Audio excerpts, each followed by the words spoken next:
Welcome to another episode of You Can't Make This Shit Up. Your host, David Washington. I'm Joel Hoxley, and welcome to the Jay and Washington Network. We thank everybody from our network of UCF students that are associates and our producers and everybody that puts this show on. Thank you. David, what are we going to be talking about today? So, Florida legislators, supported by Governor DeSantis, propose addressing homelessness with designated camps, sparking, of course, more controversy. Advocates fear it could lead to more arrests and goes against federal housing strategies. While some see it as progress, others worry about unintended consequences and advocate for alternative approaches like Miami-Dade's successful model, focusing on housing first. Let's go, Joel. What say you?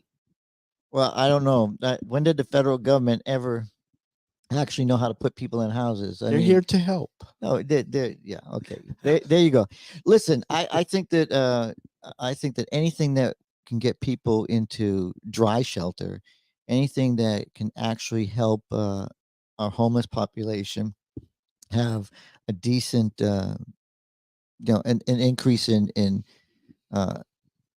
confidence, a step up, instead of being put in jail. I think is a good thing. Now, have I looked at the plan to the point where I can say it checks all the boxes? No, but David, you go to a campsite, it costs you money to use electricity, to use the water. You know, this is a cheaper alternative, and I don't even think that the homeless are providing the tents. I believe that that's assisted in the plan. So this is a place where you'll have a place to stay, you'll have a place to clean up, you'll have a place to actually have dignity and respect for yourself. And I think that's the most important thing. And Sure. I know how camps can be. I've seen how they can have a double-edged sword, because when I was in Panama and we had the Cuban crisis, read my book, Bring America Together Again, if you want to see that story. But look, I think this might be a very good alternative, and I don't know the Housing First initiative down in Miami-Dade, but they have homelessness in Miami-Dade. Sure do. And it hasn't fixed it. It might be something they like, but it hasn't fixed the problem. There's a couple of things I want to address. First of all, the support by some Democrats for this particular legislation. There are several bills that are passing through the legislature right now in regards to addressing the homeless situation here in Florida.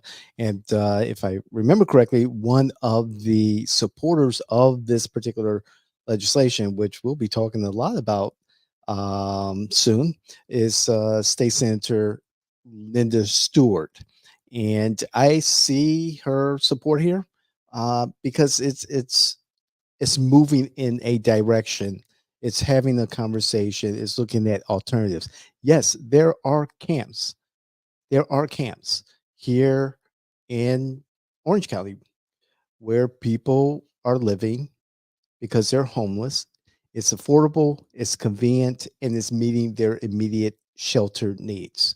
So it's not like this is something that is new or being created to address this situation instead of looking at other alternatives to affordable housing. So this is an existing issue. Establishing these DeSantisvilles, that's what I call them now, will offer, as legislation is being discussed and revised, the social services. Did I say that? Social services. It will provide some level of security, and of course, it will provide the necessary utility for those who need to be housed. Well, David, that you have right now a lot of families that are on the Work to Live program. And what the Work to Live program is you work and every dime of your money goes into living because they're living in hotels. They're living in hotels. They're trying to get their children into school, and this is the problem: is the social services that we have no mechanism to help, and they run out, or they just aren't enough. And when you have people that can't afford to rent a home, and they have to make sure they have enough money to pay that hotel bill. And if you've ever lived in a hotel with a family, that's not that's not the proper housing for an individual Mhm. family, because there's only so much the bathrooms and the family can be in one room. So I call that the work to live program. That this is something we need to stop. We need to be able to get people where they're actually living and being able to pay those bills that are necessary: electricity, Mhm. water, refuse, just to be, you know, we have to give dignity and respect to our people.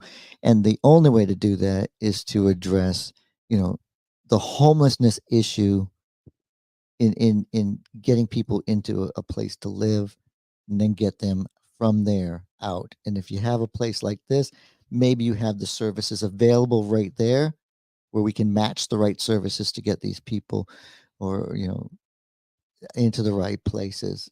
And it's all about, loving people. Like, this is doesn't sound like a loving situation when you read it, tent cities, but how about that person that's sleeping under the bridge? Mhm. This is a better alternative, and it's a stepping stone. So, David, I may not like the terms, or I want to watch this legislation. Hopefully we can do something to help our homeless population get into the right home, into the right place, getting to the right health care system.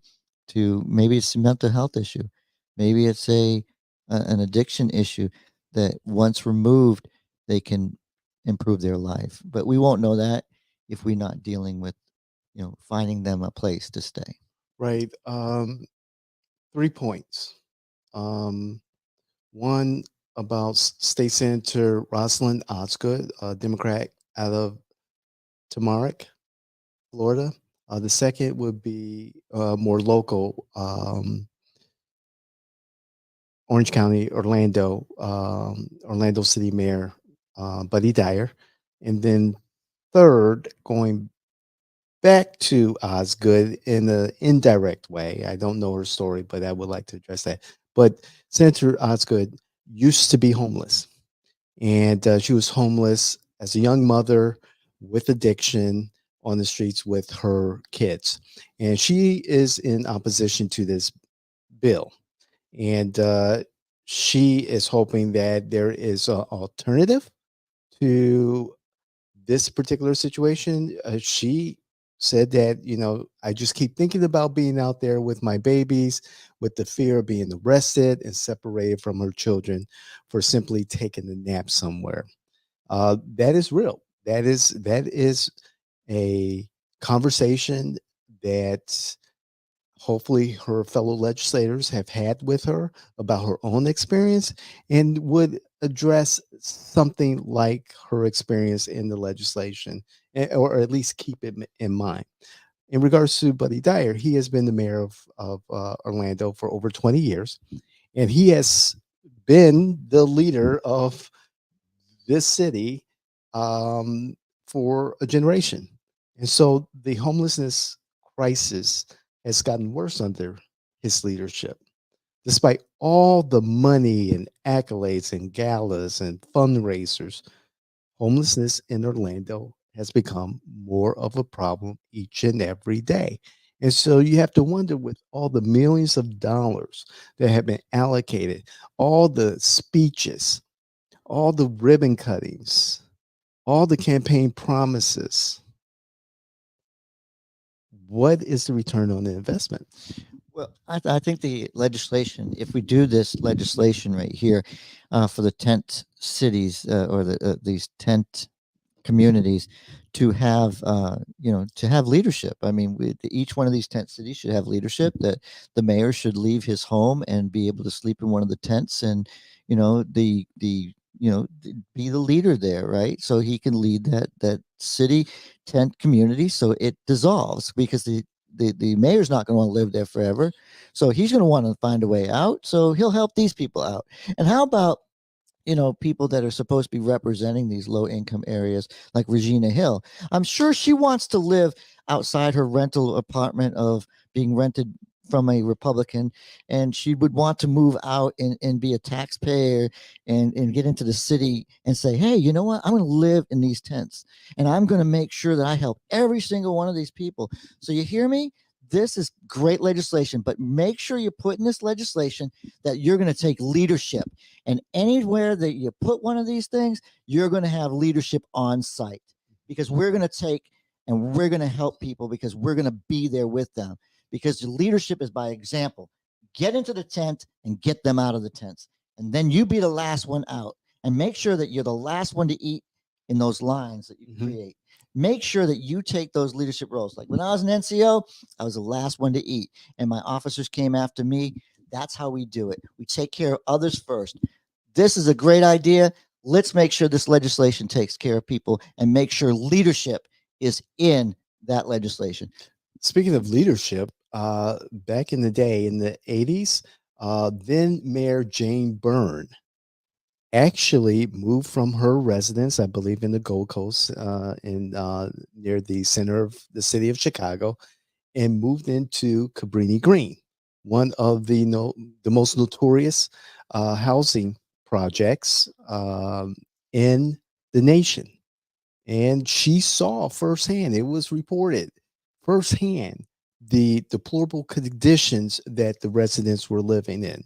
And that took a great deal of guts and leadership for this white middle-aged woman to pack up her and her husband and move into Cabrini Green.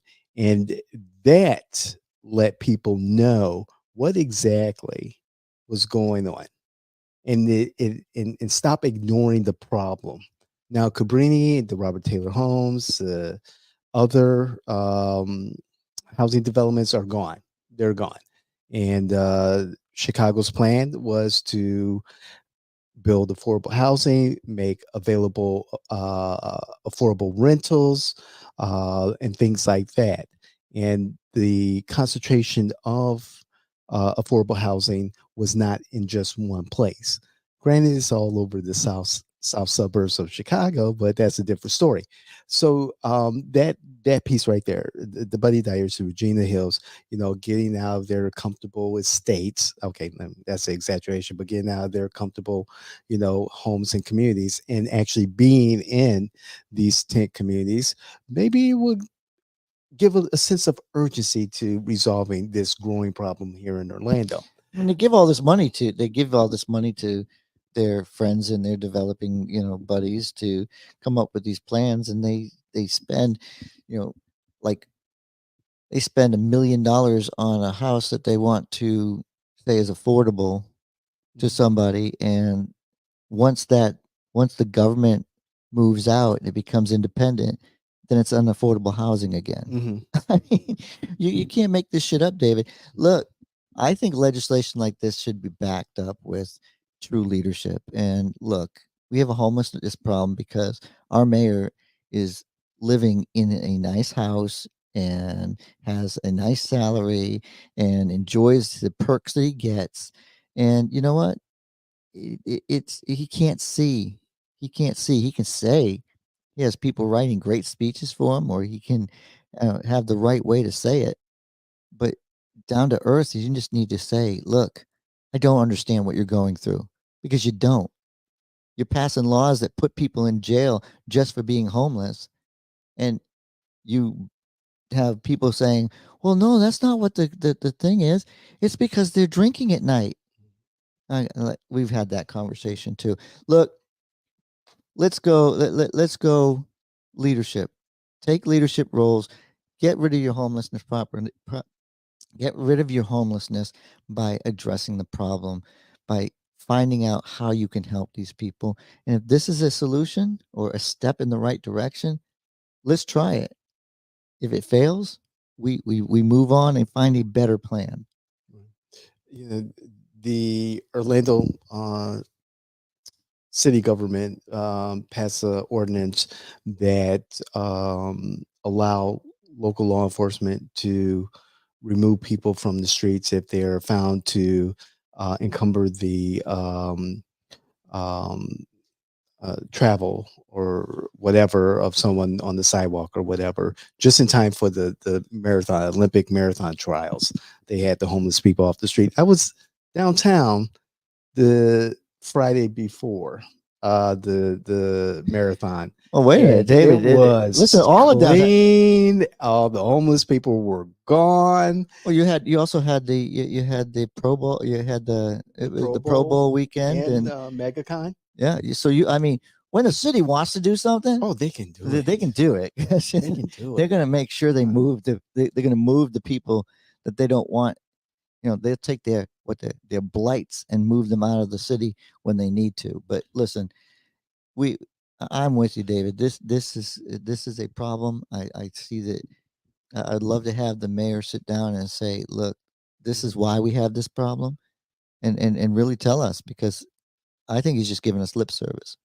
I agree. And one thing, going back to Miss Lady Senator Miss Osgood, one From of the Tamarack. things from Tamarack, one of the things that can resolve this issue, and I'll speak directly to my community, is that we need to get back to what made our community great.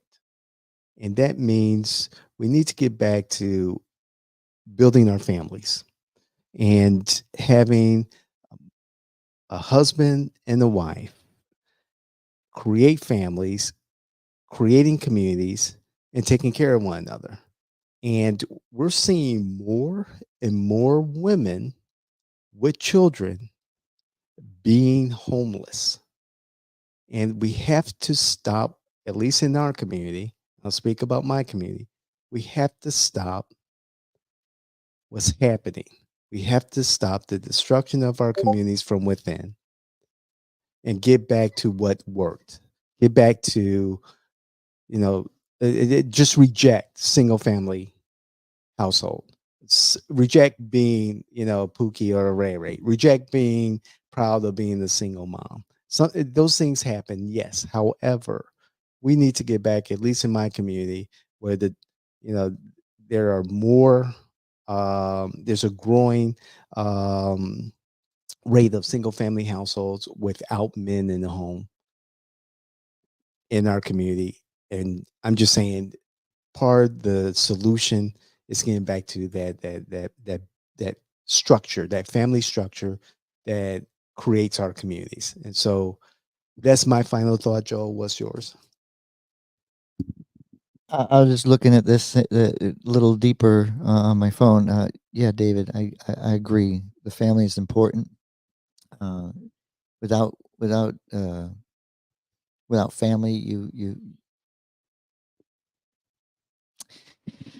without family, you're really out there on your own, and you have to create those. You have to create. You lose that family value. Look, we got to start taking care of our friends, our neighbors, and the best way I know how is to find solutions and to be leaders and get out there in our community and do the things that need to be done. Just because you once a year or twice a year go out and feed the homeless, or you go out and you do something nice, uh, that's not going to work. It has to be a day by day. You got to get your hands dirty every day, and it's not a handout, it's a hand up. And I think Mhm. whatever we can do, we got to address this problem. And as political innovators, we're looking at these things and saying, you can't do the same thing over and over again and think you're going to get a different result. So let's get out there and look at what we've done so far, and that hasn't worked, and Yes. find out why it hasn't worked. And there's good examples of where it's worked. Miami-Dade, Houston. There's good examples. Exactly. And please like, share, and if you have answers, or you think you have answers that you might want to share with us, please share with us. You can tell me I'm dead wrong, as long as you don't call me names. leave your feelings at home. It's all about solutions by bringing facts, not feelings. And I appreciate you bringing this topic up, David. Whatever we can do to help a person, move from homelessness back into society is a great step in the right direction. And there are resources in the community. Check with your local government here in Orange County, the city of Orlando, Orange County government. There are resources abundant. United Way, the Coalition for Homelessness. There are people there to help. So don't hesitate. We, again, are your political innovators. Appreciate it if you become a part of our community. Don't forget to check out our blog. Joel has some really good content there. And also the Informer newsletter. It comes out every month. Look for it. Please subscribe. You can go to our LinkedIn company page, Jay Washington, and subscribe there. 29 Days of Greatness. John Lewis was our last topic. And look, I'm having a good time writing it. I want to hear your feedback. As a matter of fact, President's Day is coming up. Huge announcement coming out on our website. Get ready to go to j-washington.com on the 19th of February and download a copy of a special book that is coming out. And I'm not going to spoil it. Other than that, I've said right now. So thank you. Please make sure you're getting your information from the Informer. Subscribe, and please, you can't make this shit up. You can't. We're out.